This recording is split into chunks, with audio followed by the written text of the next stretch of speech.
Bismillah ar-Rahman ar-Rahim. Bienvenue en ce 5e cours concernant la grammaire première partie. Bon, pour le plan de travail, on va faire aujourd'hui, alors pour la première partie de cette leçon, on va voir une proposition subordonnée relative. Qu'est-ce que c'est qu'une proposition subordonnée relative?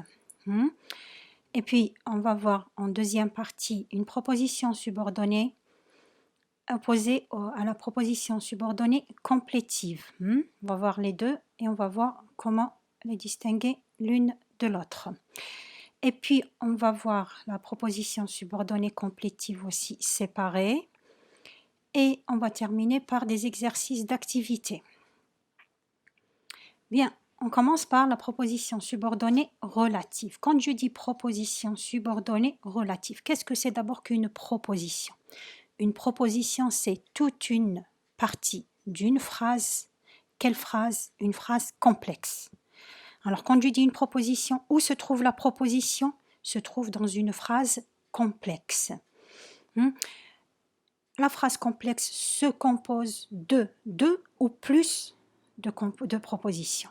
Dans une phrase complexe, il y a deux ou plus de propositions.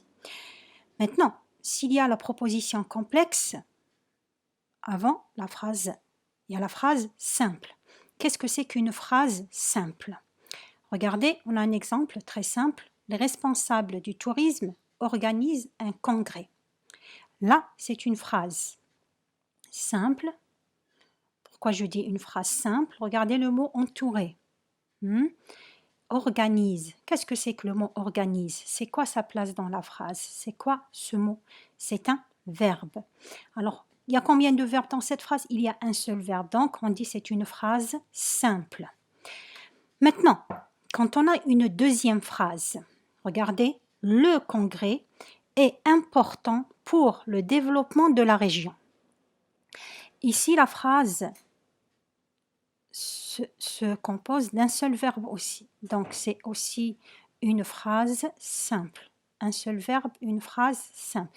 Alors, ici, ce qu'on a à faire, regardez, on a phrase simple numéro 1, phrase simple numéro 2. Ce qu'on va faire, on va essayer de réécrire ces deux phrases. Pour ne pas écrire deux phrases, on va écrire une seule phrase. Pourquoi? Regardez, qu'est-ce que vous remarquez entre les deux? Les responsables du tourisme organisent un congrès. La deuxième, le congrès est important pour le développement de la région. Donc, vous remarquez bien qu'il y a une répétition. Alors, quand on veut écrire une seule phrase à partir de ces deux phrases simples, il faut faire quoi d'abord? Pour ne pas écrire deux phrases simples, on écrit une phrase complexe. La première des choses qu'on va faire, on va relier les deux phrases pour en donner ou bien pour en écrire une seule. Mais avant ça, il faut éviter, il faut supprimer, il faut relever le mot qui est répété, c'est-à-dire le congrès. Alors, comment on va écrire cette phrase? Toujours, la première phrase ne change pas. La première phrase des deux phrases simples, la première ne change pas. Alors, on dit les responsables du tourisme organisent un congrès. Maintenant, quand on vient à la deuxième, on supprime le mot le congrès, mais avant de le supprimer, je vais voir ce mot, quelle est sa place dans la phrase. Le mot congrès, c'est quoi dans la phrase? C'est un sujet. Alors le sujet, quand il est, le mot répété, quand c'est un sujet dans la phrase, alors on va le supprimer et on va le remplacer par qui? Alors on dit, les responsables du tourisme organisent un congrès. Qui est important pour le développement de la région. Alors, qui prend la même place du sujet? Et là, on a formé quoi? On a formé une phrase complexe. Rappelez-vous de ce que j'ai dit au début, une phrase complexe. Alors, la phrase complexe se compose de quoi? Ici, il y a combien? Il y a deux propositions. La première proposition qui représentait la phrase simple numéro 1 et la deuxième proposition, c'est la phrase simple numéro 2. Sauf qu'on a supprimé le mot répété et on l'a remplacé par qui. Qui, c'est quoi qui? Qui, c'est un pronom relatif. C'est un pronom relatif qui remplace le congrès ou bien un congrès qui est un sujet. Alors, pour récapituler tout ça, on va dire que les responsables du tourisme organisent un congrès, on appelle ça une proposition. Comment? Une proposition principale. La deuxième, c'est une proposition subordonnée relative qui commence par qui. Et qui, c'est un pronom relatif. Toujours, toujours, toujours, il faut mettre dans la tête que avant le pronom relatif, il y a un mot, il y a un nom plus exactement, le mot un congrès, qui est quoi? Un antécédent. Hein? Toujours, la première proposition se termine par un antécédent. Tout de suite, la deuxième proposition se commence par, ou bien est introduite par un pronom relatif. Si c'est qui, donc un congrès, ou bien ce mot-là, c'est un sujet dans la phrase initiale, phrase simple initiale. Alors, quelle est la première règle qu'on va retenir? Qui est un pronom relatif qui remplace un sujet. Alors, je crois que c'est bien compris. Alors là, c'est une phrase complexe qui se termine de deux propositions. Proposition principale, proposition subordonnée, relative. Pourquoi on l'appelle relative? Parce qu'elle commence par qui et qui est un pronom relatif. Prenons la deuxième phrase. J'ai adoré Istanbul. Ça, c'est la phrase simple numéro 1. Pourquoi? Parce qu'elle contient un seul verbe. Quel est le verbe? Je n'ai pas voulu l'entourer, je voulais que vous le trouviez. Hein? Et adorer. Bien, on a une autre phrase, une deuxième phrase simple. J'ai visité Istanbul l'été passé. Là, il y a aussi un seul verbe, et visiter. Là, c'est toujours une phrase simple avec un seul verbe. Alors, le mot qui est répété ici, vous avez bien remarqué que le mot Istanbul, c'est le mot répété. Maintenant, bien sûr, on va écrire une phrase complexe en combinant ou bien en reliant les deux phrases simples, une et deux. Mais avant ça, il faut dire ce mot répété. C'est quoi dans la phrase? Istanbul, je dis j'ai visité. J'ai visité quoi? J'ai visité Istanbul. Alors Istanbul est un complément d'objet direct. Maintenant, quand on va écrire la phrase complexe, bien sûr, on va supprimer le mot Istanbul. Mais avant de le supprimer, c'est comme on a fait pour la première phrase. On a remplacé le sujet par qui? Maintenant, Istanbul qui est un complément d'objet direct, on va remplacer le complément d'objet direct par quoi? Par un autre pronom relatif. Pas le même, mais un autre pronom relatif qui est, regardez la phrase, j'ai adoré Istanbul que j'ai visité l'été passé.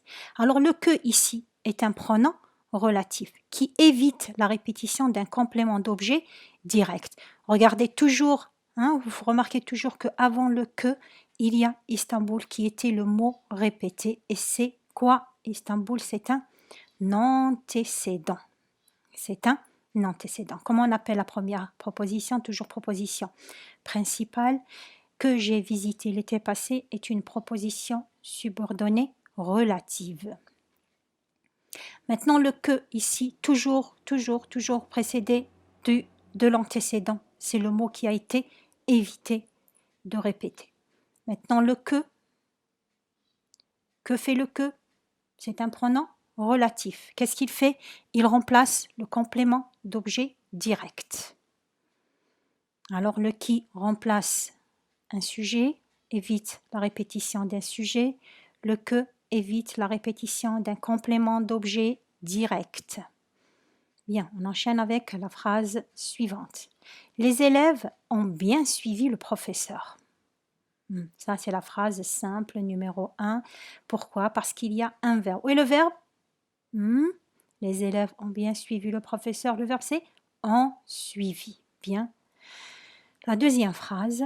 Les explications du professeur étaient claires. Quel est le mot répété ici? C'est la phrase simple numéro 2 avec un seul verbe. Le verbe était. Quel est le mot répété? Quel est le mot commun entre les deux phrases? Du professeur. Pas seulement professeur, mais du professeur. J'insiste sur le mot du professeur. Regardez pourquoi. Regardez le mot. Quelle est sa place dans la phrase? Le mot du professeur. Quelle est sa place dans la phrase? Regardez le mot du professeur. Il vient après quoi? Après les explications. Quelle est la nature du mot les explications? C'est un nom. Donc, du professeur vient faire quoi? Vient compléter le nom. Donc, du professeur est un complément du nom. Il complète le nom. Alors, on va faire quoi ici? Toujours, on va faire le même travail, c'est-à-dire relier les deux phrases simples pour écrire une phrase complexe en évitant un mot répété professeur. Alors, on écrit quoi? Quel est le pronom relatif qui évite la répétition du complément du nom? C'est le pronom relatif dans. Alors, les élèves ont bien suivi le professeur. On écrit la première phrase simple telle qu'elle est. Maintenant, quand on arrive à la deuxième, on supprime le mot répété et on écrit dans, directement, dans. Et je termine le reste de la phrase. Dans, les explications étaient claires. Dans, les explications étaient claires. Alors, dans ici est un pronom relatif. Regardez, il est précédé de quoi? Du mot professeur. C'est le mot qui a été évité de répéter. Alors, on dit les élèves ont bien suivi le professeur. C'est la phrase simple numéro 1. C'est la proposition principale. La deuxième, c'est la proposition subordonnée relative. Pourquoi? Parce qu'elle commence par dans et dans est un pronom relatif.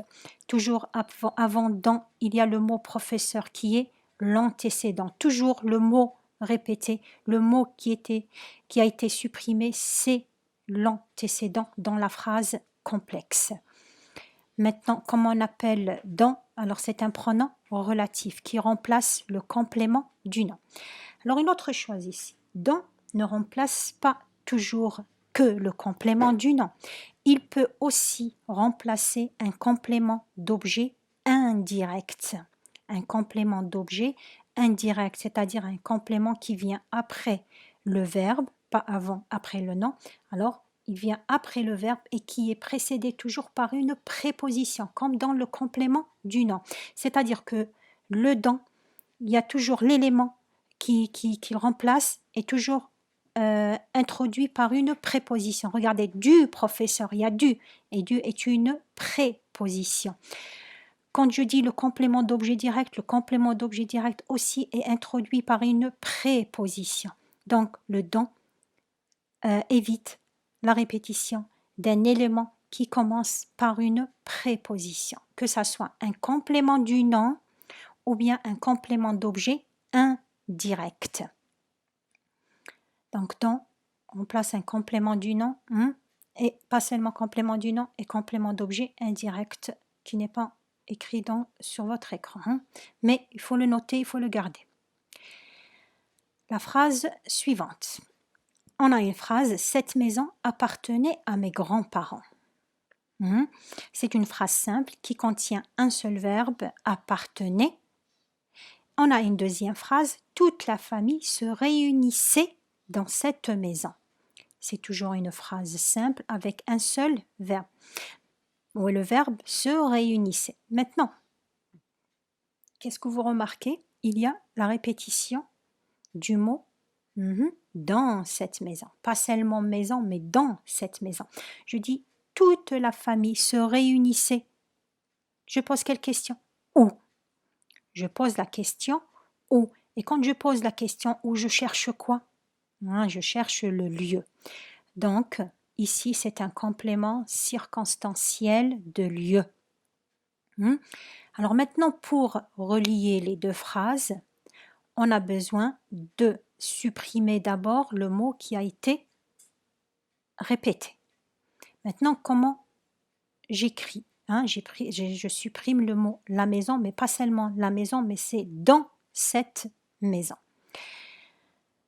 Alors, comment j'écris? On dit, si on va faire de la même manière, on va procéder de la même manière que les autres phrases, que la première et la deuxième.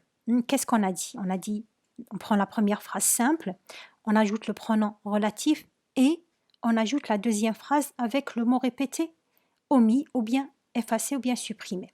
Maintenant, dans cette phrase, regardez, on va faire de la même manière et vous allez voir qu'il y a quelque chose qui ne va pas et qui ne peut pas marcher de la même manière que les autres phrases.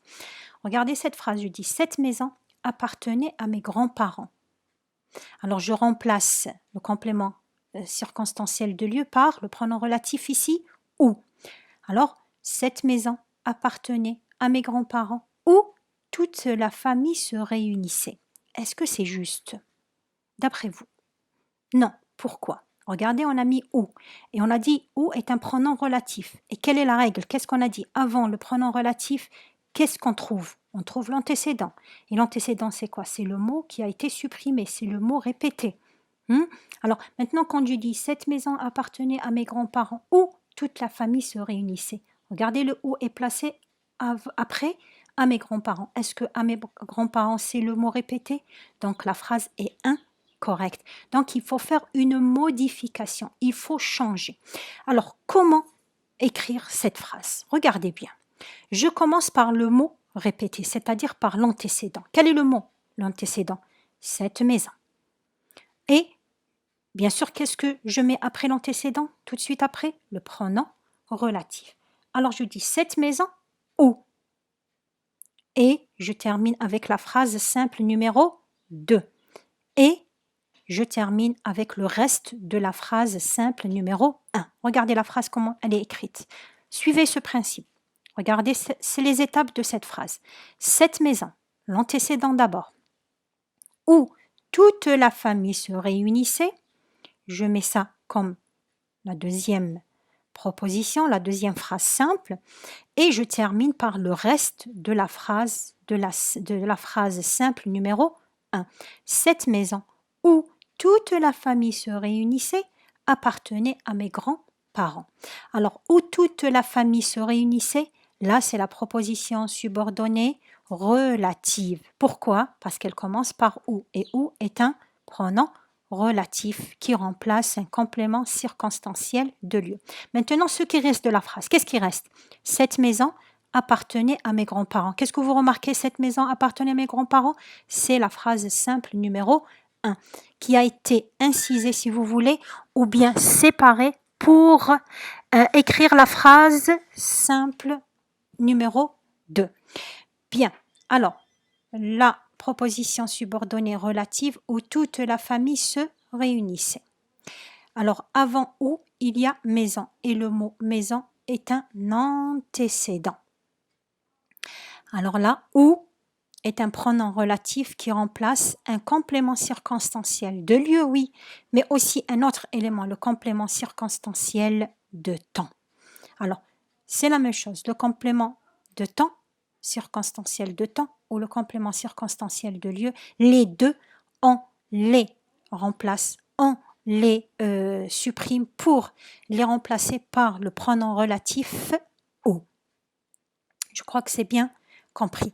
Alors, si on ne peut pas écrire la phrase avec un pronom relatif précédé, s'il n'y a pas d'antécédent avant le ou, là, il faut changer, il faut modifier la phrase. Comment modifier? Tout simplement, commencer par l'antécédent, le mot qui a été supprimé, ou bien le nom dans la phrase principale, simple, numéro 1, et j'enchaîne avec la proposition de la phrase simple numéro 2 et je termine par le reste de la phrase simple numéro 1. C'est tout. C'est très simple. Allez, on termine avec la règle. Alors, les pronoms relatifs. Il y a combien? Il y a que, qui, non, ici c'est qui, non pas que, il y a deux que, il y a une erreur. Alors, que, qui, dont, où. Et regardez le ou avec accent. Faites attention, le ou avec accent, pas le ou. Le ou sans accent, il a un autre sens, c'est le ou du choix. C'est le ou du choix. Alors, comment on les appelle ces 4 pronoms? Ce sont des pronoms relatifs simples. Pourquoi je précise et je dis simple? Parce qu'il y a aussi d'autres pronoms relatifs. Il y a les pronoms relatifs composés. Les pronoms relatifs composés, vous les avez vus cette année, mais je n'ai pas donné de révision sur ça. Je voulais vous faire juste une révision simple sur les pronoms relatifs simples. Alors, les pronoms relatifs composés sont duquel, lesquels, auquel. Ce sont les pronoms qui sont composés par de, par a, par o, etc. Par des, et on les appelle composés. Maintenant, quel est le rôle du pronom relatif, que ça soit simple ou composé? Quel est le rôle? C'est d'éviter la répétition. Et pourquoi on évite la répétition? Au lieu d'écrire deux phrases simples avec une répétition, j'écris une seule phrase qui n'est pas simple, bien sûr, qui est complexe, pour éviter la répétition, bien sûr, qui est incorrecte quand j'écris un paragraphe. Alors faites attention, quand vous écrivez un paragraphe, il faut toujours réviser et revoir si vous avez fait des répétitions. Alors là, j'essaye de supprimer les répétitions en employant un pronom relatif. Bien, et je regarde quel est le mot qui est répété. Est-ce qu'il est un sujet? Donc je mets qui. Est-ce que c'est un complément d'objet direct? Donc je mets un que. Est-ce que c'est un complément du nom ou bien c'est un complément d'objet indirect? Je mets un dans. Si c'est un complément circonstanciel de lieu ou bien un complément circonstanciel de temps, je mets le pronom relatif ou. Bien, on enchaîne.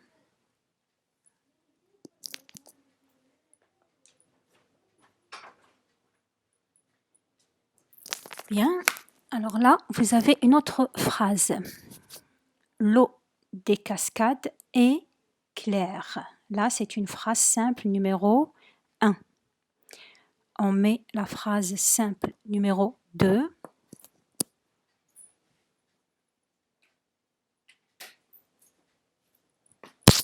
Oui, excusez-moi. Alors, les visiteurs apprécient cette eau. C'est la phrase simple numéro 2. Donc, c'est pas la peine de répéter à chaque fois. Pourquoi c'est une phrase simple? Parce qu'à chaque fois, dans ces phrases-là, il y a un seul verbe. Alors, le verbe dans la première phrase est, dans la deuxième phrase, apprécie. Maintenant, on va toujours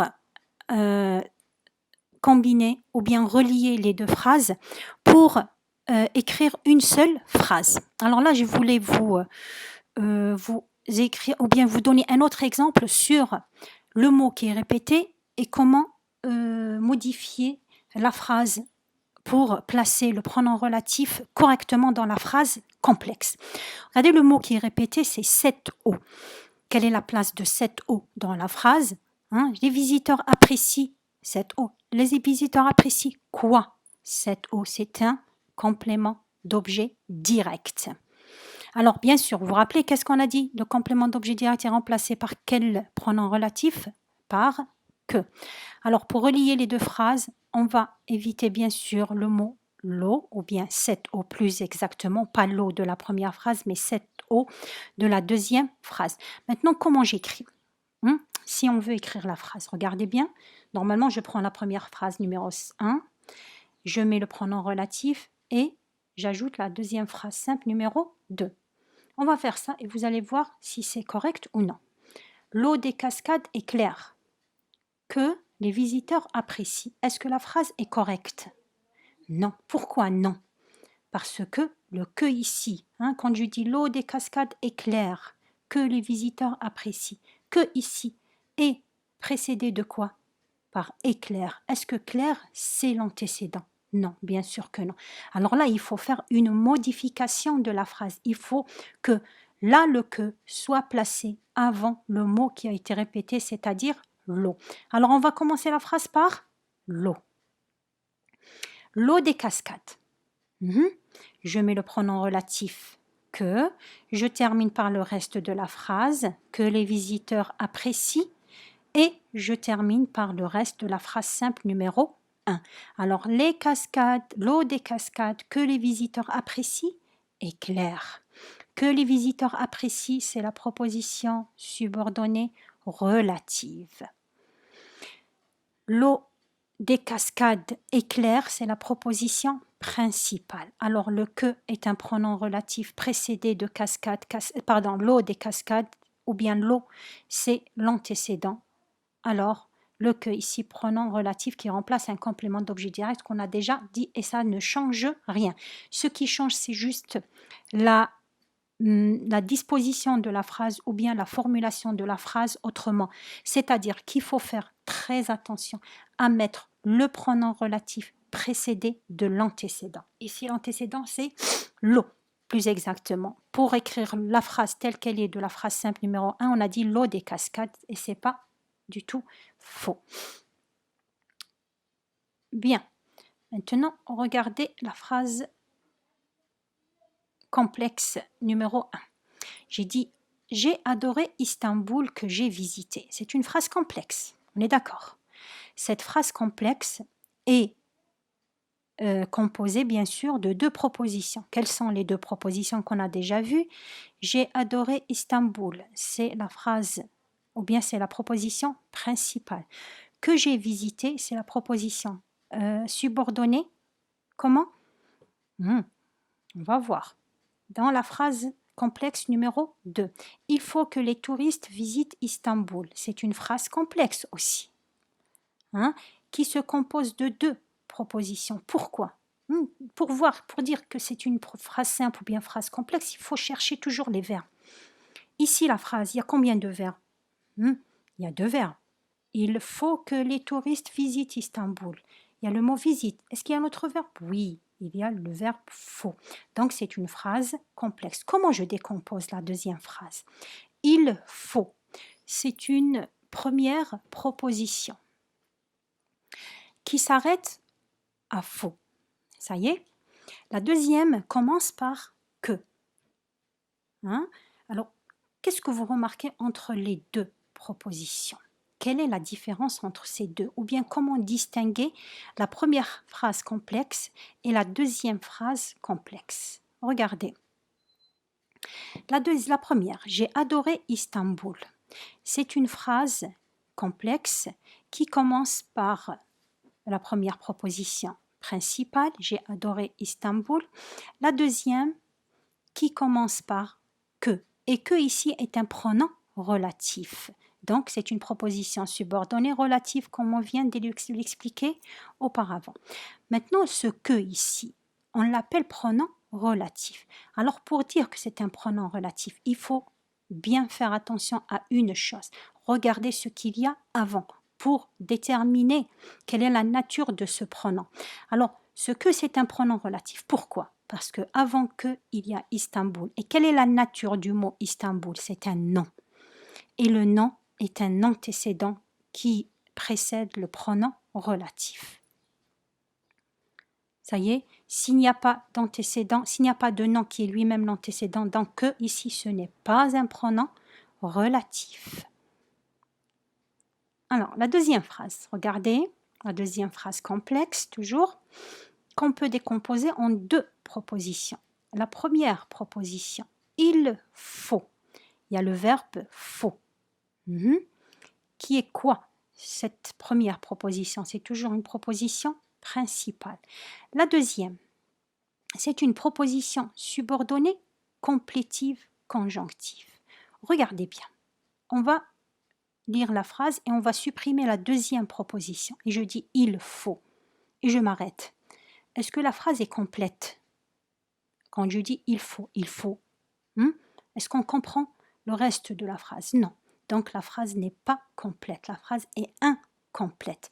Donc on a besoin de quoi? Quand je dis il faut quoi? On pose la question quoi? Alors pour répondre à la question quoi, on a ajouté cette deuxième proposition.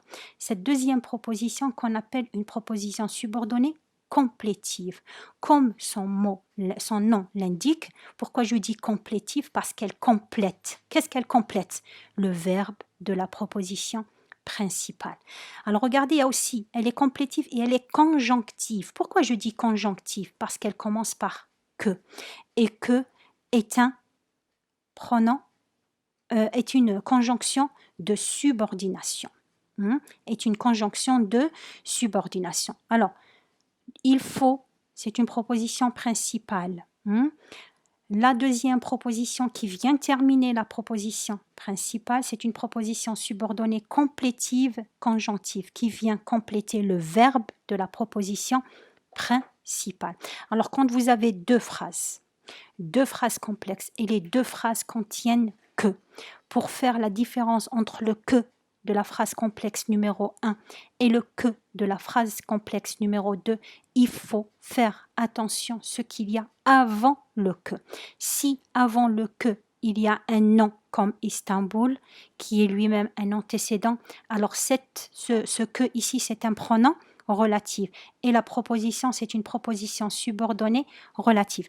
Maintenant, si avant le que, il y a un verbe, alors ce que est une conjonction de subordination et cette proposition vient compléter ce verbe-là de la première principale et on l'appelle proposition subordonnée complétive et conjonctive. Maintenant, pour toujours la proposition subordonnée complétive. Alors pour la proposition subordonnée complétive, il y a plusieurs verbes de la proposition principale. Ces verbes-là peuvent exprimer plusieurs sens. Alors la première partie de ces verbes, ce sont des verbes qui expriment une opinion. Les verbes de la proposition principale, c'est des verbes qui expriment une opinion. Alors les verbes, c'est ce qu'on peut donner comme exemple: croire, penser, affirmer, constater, déclarer, dire. Tous ces verbes-là exprime une opinion. Alors, si le verbe de la proposition principale exprime une opinion, donc le verbe de la proposition subordonnée complétive, le verbe va être conjugué au mode indicatif. Le verbe, c'est-à-dire le verbe numéro 2 de la subordonnée complétive conjonctive, va être conjugué au mode indicatif. Je dis le mode, c'est-à-dire au présent de l'indicatif, au futur de l'indicatif, à l'imparfait de l'indicatif, c'est-à-dire à tous les temps de l'indicatif, les 8 temps du mode indicatif. Je prends exemple. Je pense que l'été sera chaud. Je pense, c'est la proposition principale.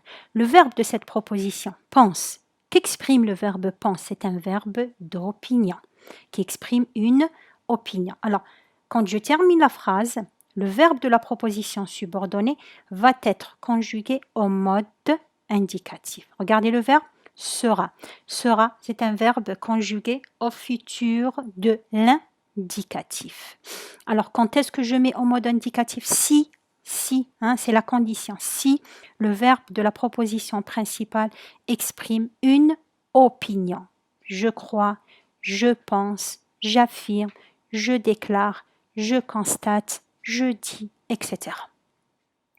Maintenant, si le verbe de la proposition principale exprime un sentiment, quand je dis un sentiment, c'est ou bien un sentiment de doute, un sentiment de désir, un sentiment de crainte, de peur, une volonté, un vouloir ou bien une obligation. Alors tout ça.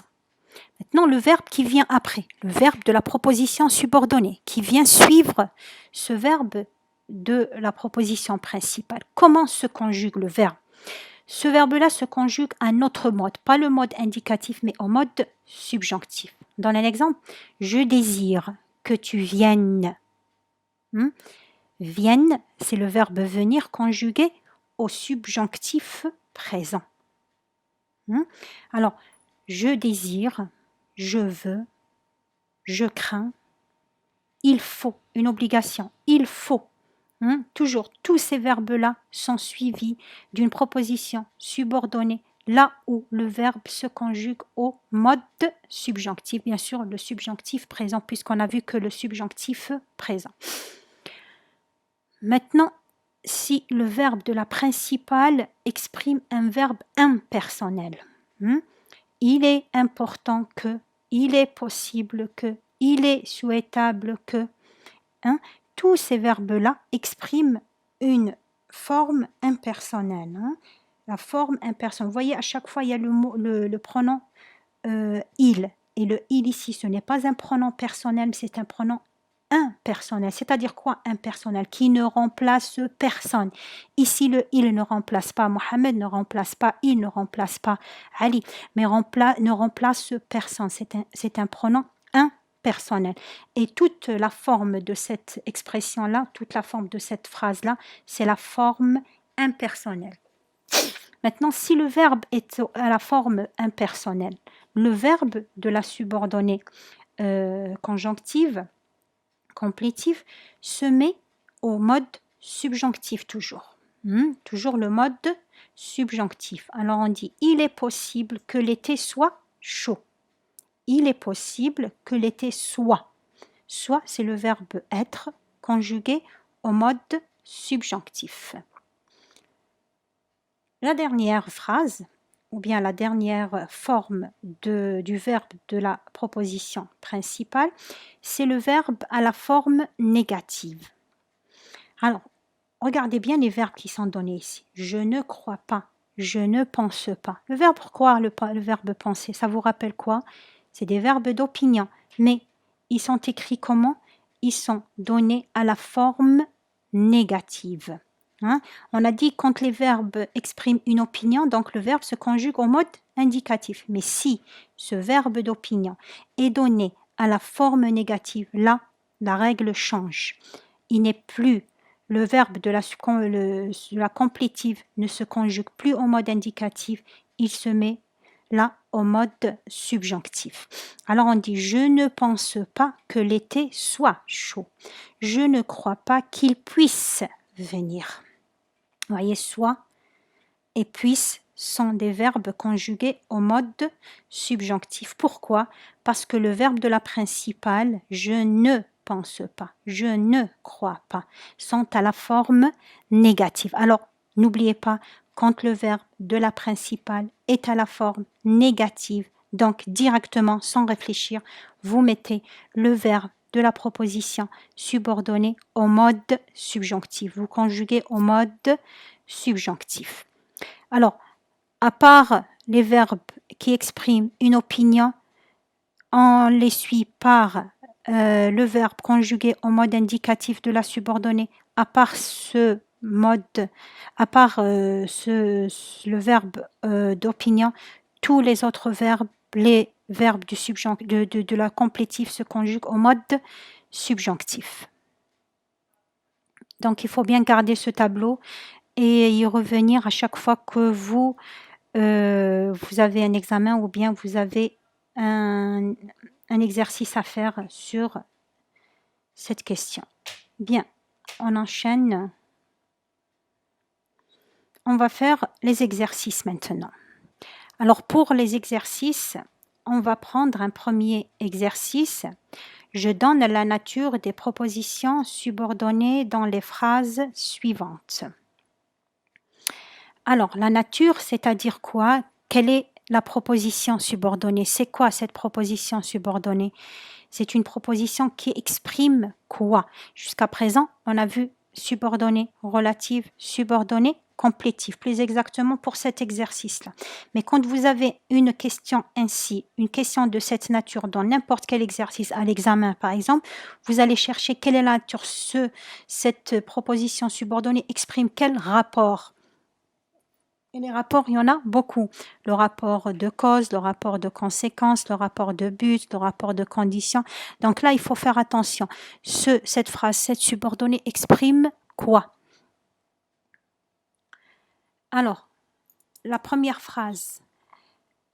À l'école, le professeur nous apprenne que la nation est importante.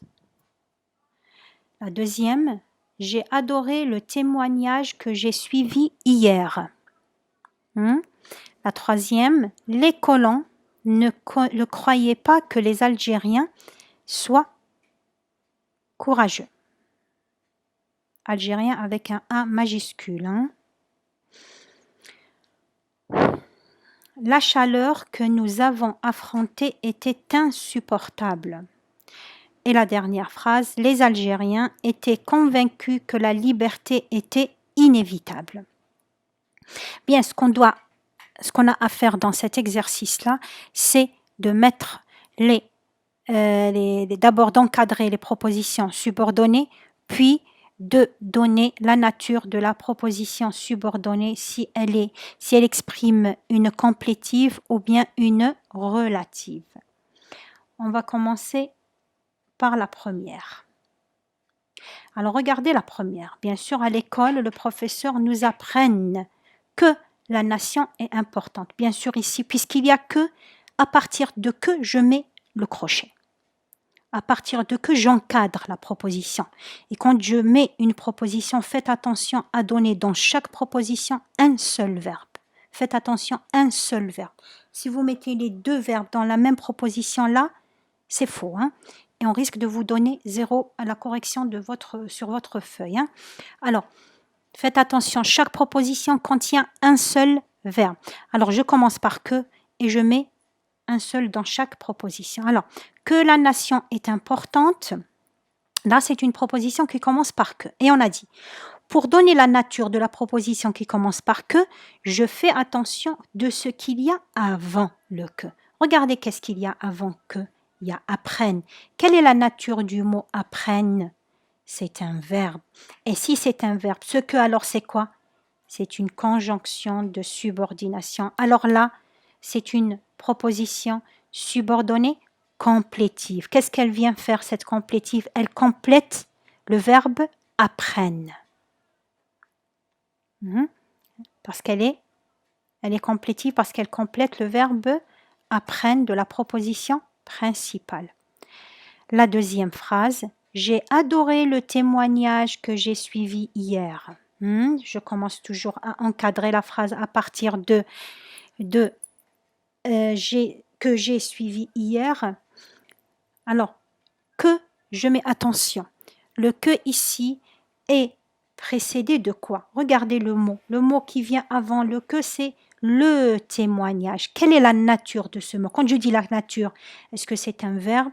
C'est un nom? C'est un adjectif? C'est un adverbe? Ici, quelle est la nature de ce mot? C'est un nom. Le témoignage, c'est un nom. Puisque c'est un nom, alors c'est un antécédent. Alors le que ici, c'est quoi? C'est un pronom relatif. Alors cette proposition, c'est une proposition subordonnée relative. J'ai dit toujours la clé pour répondre à cette question, c'est de définir le que à partir de l'élément qui se place avant. Si c'est un verbe, relatif. Si c'est un nom, c'est une si c'est un verbe, c'est une complétive. Si c'est un verbe, non, c'est une relative. La phrase suivante. Les colons ne croyaient pas que les Algériens soient courageux. Que les Algériens soient courageux, là c'est une proposition qui commence par que. Je fais attention de ce qu'il y a avant. Ne croyez pas. Je ne fais pas attention à pas, ça c'est la négation. Mais qu'est-ce qu'il y a avant le pas? Il y a croyez. Et croyez, quelle est la nature de ce mot? C'est un verbe. Donc le que ici est une conjonction de subordination précédée d'un verbe. Qu'est-ce qu'elle vient faire cette proposition? Elle vient compléter le verbe croyez. Donc c'est une proposition subordonnée complétive. La chaleur que nous avons affrontée était insupportable. Alors regardez bien ici, la phrase est écrite et disposée pas de la même manière que les autres phrases, voyez? Donc il faut faire attention. C'est juste il faut bien ordonner sa phrase à mettre le que avant l'antécédent. Regardez la chaleur ici qui est un nom. Donc que nous avons affronté, c'est une proposition subordonnée relative, précédée de mot chaleur qui est un antécédent. Donc là, c'est une proposition subordonnée relative. La dernière phrase. Les Algériens étaient convaincus que la liberté était inévitable. Que la liberté était inévitable. Bien, que la liberté était inévitable, il y a le que. Et le que précédé de était convaincu. Était convaincu est un verbe.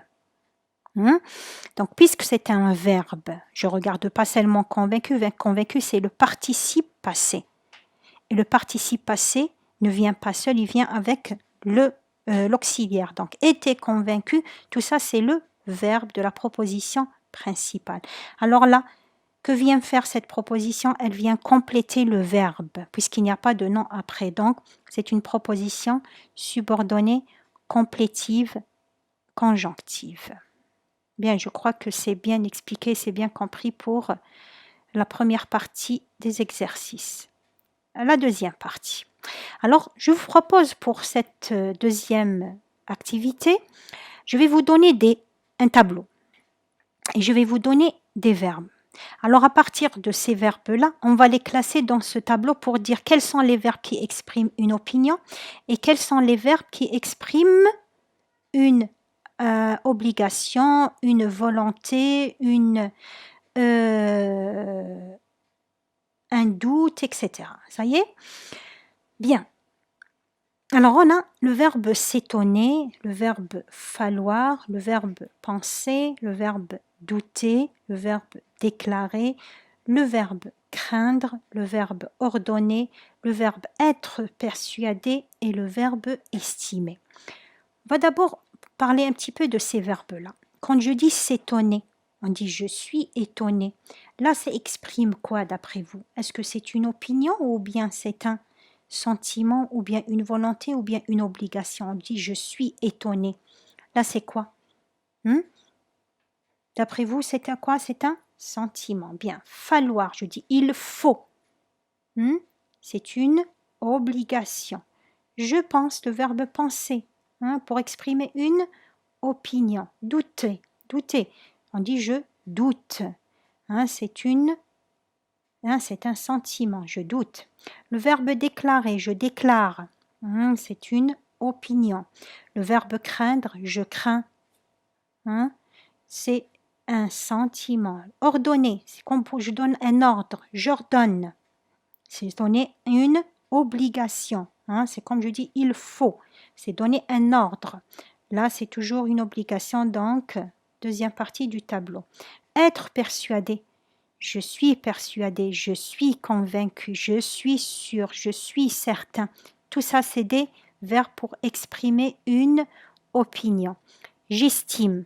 Alors, pour le verbe estimer, j'ai donné exprès ce verbe-là pour vous dire que là, le verbe estimer, on peut l'employer pour le sentiment comme pour l'opinion.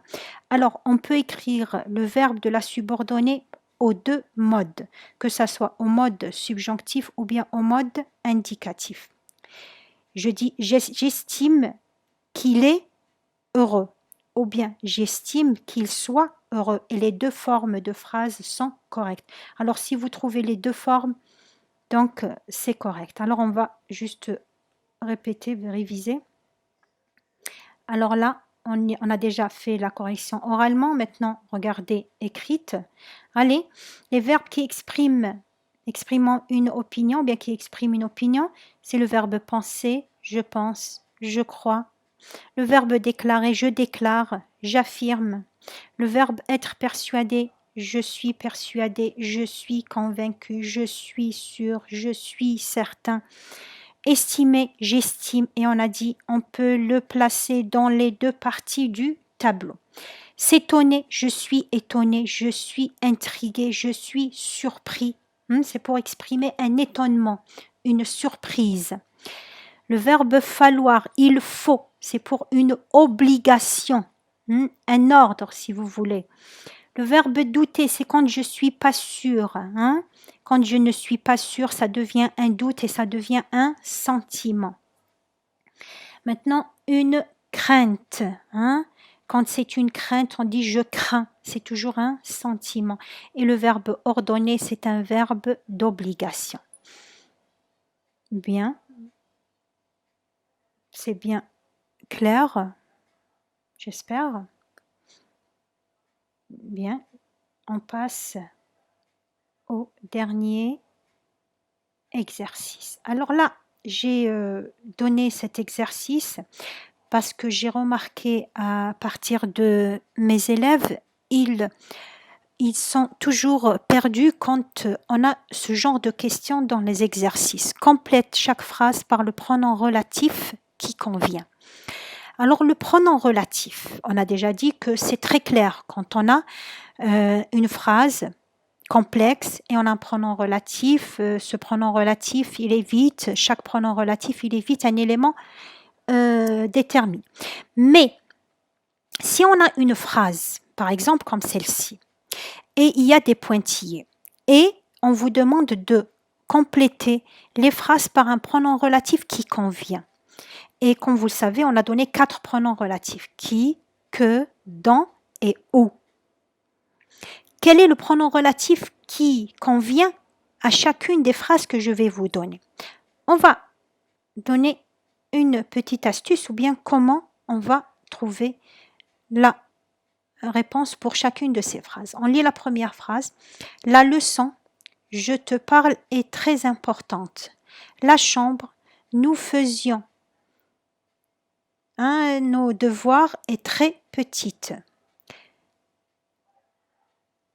Là, les palmiers, je vois depuis ma fenêtre, sont magnifiques. Et la dernière, Issiahem est un peintre algérien, a eu une vie tourmentée. Bien, essayons de voir comment je travaille sur ces phrases-là. Comment je trouve la réponse si vous voulez. Vous pouvez avoir une question comme celle-ci au BEM. Alors, suivez bien avec moi comment je vais procéder pour résoudre un exercice comme celui-là. Regardez la première phrase, la leçon. Je te parle est très importante. Rappelez-vous de ce que j'ai dit tout au début. J'ai dit la phrase complexe se compose de 2 propositions. Chaque proposition contient un verbe. Commencez d'abord par trouver les verbes. Quels sont les verbes? Parle et. Voyez? Parle et. Vous voyez, ces 2 verbes se suivent. Vous voyez, ils sont l'un à côté de l'autre. C'est-à-dire que on ne met pas les 2 verbes dans la même proposition. Si je veux décomposer la phrase ici, si je veux trouver les 2 propositions, d'après vous, alors la phrase ou bien la proposition numéro 1, vous voyez, il y a des pointillés ici, dans la première. Et alors, les pointillés, c'est là où je vais mettre le vide. C'est là où je vais mettre le pronom relatif. Alors, à partir de ce vide, jusqu'à où je termine le crochet, où je ferme le crochet, jusqu'à parle. Et je mets et, très importante, avec la leçon. Alors, la première phrase simple, si on va la décomposer, on dit la leçon est très importante. Ça, c'est la phrase simple numéro 1. La deuxième phrase simple, c'est je te parle. Quel est le mot qui est répété? Quel est le mot qui a été effacé? D'après vous, c'est la leçon. C'est ce qui est placé au début. Rappelez-vous ce que j'ai dit. L'antécédent se trouve au début. Souvent, on le trouve au début, suivi du pronom relatif. Alors là, la leçon, c'est le mot répété. Si on va le placer, si on veut revenir en arrière, si vous voulez, on dit « je te parle de la leçon ». Je te parle de la leçon. Alors, de la leçon, on dit « je te parle de quoi ?» Je te parle de la leçon. C'est un complément d'objet indirect, parce que parle, c'est un verbe. Et qu'est-ce qui vient après le verbe? De la leçon qui commence par de, c'est une préposition. De la leçon, c'est un complément du nom. Je remplace le complément du nom par quoi? Par le pronom relatif dans. Alors on dit la leçon. Le mot supprimé, c'est la leçon. La leçon est un pronom complément d'objet indirect, donc je le remplace par dans. Alors je dis la leçon dont je te parle est très importante. Dont je te parle, c'est la proposition subordonnée relative. Regardons la deuxième phrase. La chambre. Il y a un vide, c'est là où je dois combler ce vide-là par un pronom relatif.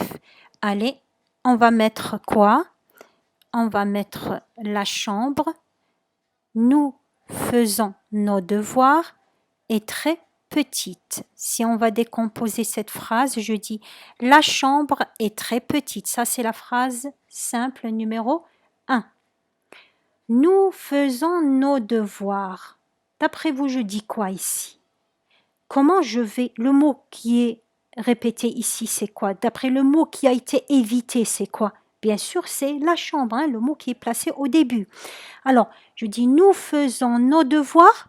Comment je vais placer la chambre dans la phrase? Je dis nous faisons nos devoirs. La chambre devient quoi? Dans la chambre. Nous faisons nos devoirs dans la chambre. Alors la chambre ici devient un complément circonstanciel de lieu.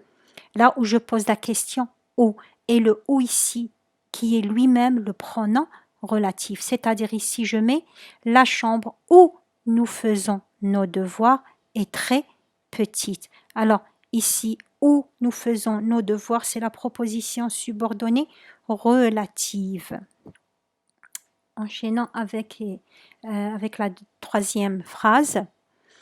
Les palmiers, je vois depuis ma fenêtre, sont magnifiques. Il y a le vide, c'est là où je dois combler avec un pronom relatif.